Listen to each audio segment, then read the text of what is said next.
Hello guys, Art-Teeves here. This is the second part of my playlist that covers the process of unwrapping this simple stylized flower.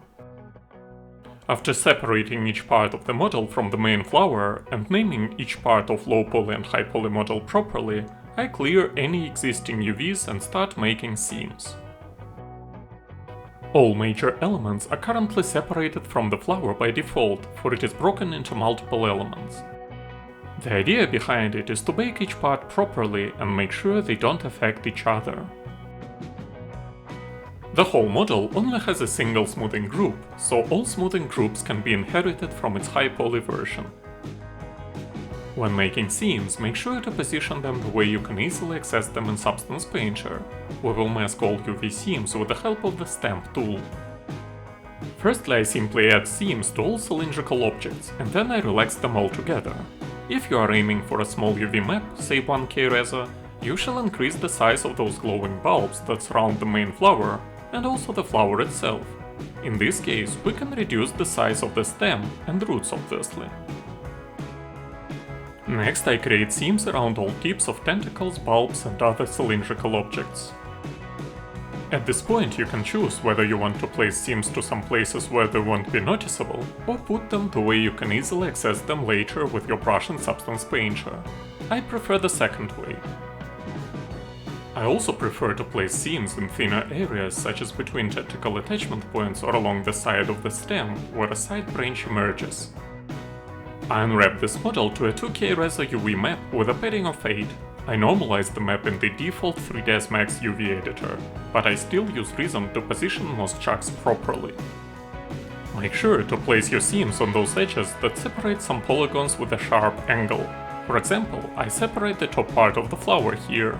It isn't necessary, but this way I'll surely avoid any issues when baking the model. Our model has support edges on most of those parts that will get altered by increasing the amount of NURBS iterations. This way we will get the ability to bake our model to its low poly version, no matter how many iterations we add.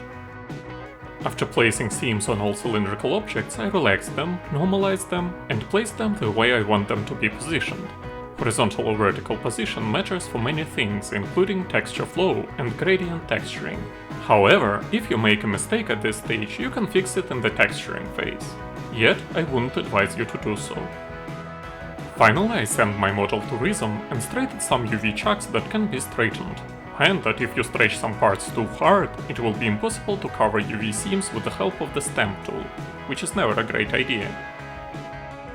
This is the reason why I leave most of the stem elements and tentacles the way they were unwrapped. Next I simply position all roots, tentacles and stems vertically. Red color of some polygons indicates the fact that they are stretched too hard, which is never a great idea to ignore. You can simply relax such parts in Rizom and align them to one of their central edges. Everything I do here can be done in Blender or even in Max if you have an add-on or two. I still prefer to use Rizom because I really enjoy its stretching algorithm and its convenient align tool. Finally, I return to Max, pack everything to a single UV map with a padding of 8, move some UV chucks manually, and prepare my model for baking. And this is it. Thanks for watching, guys. In the next video, I'll show you the process of baking and texturing this model. If you like my videos, be my guest and subscribe to my channel for more stylized content. And most importantly, have a great day!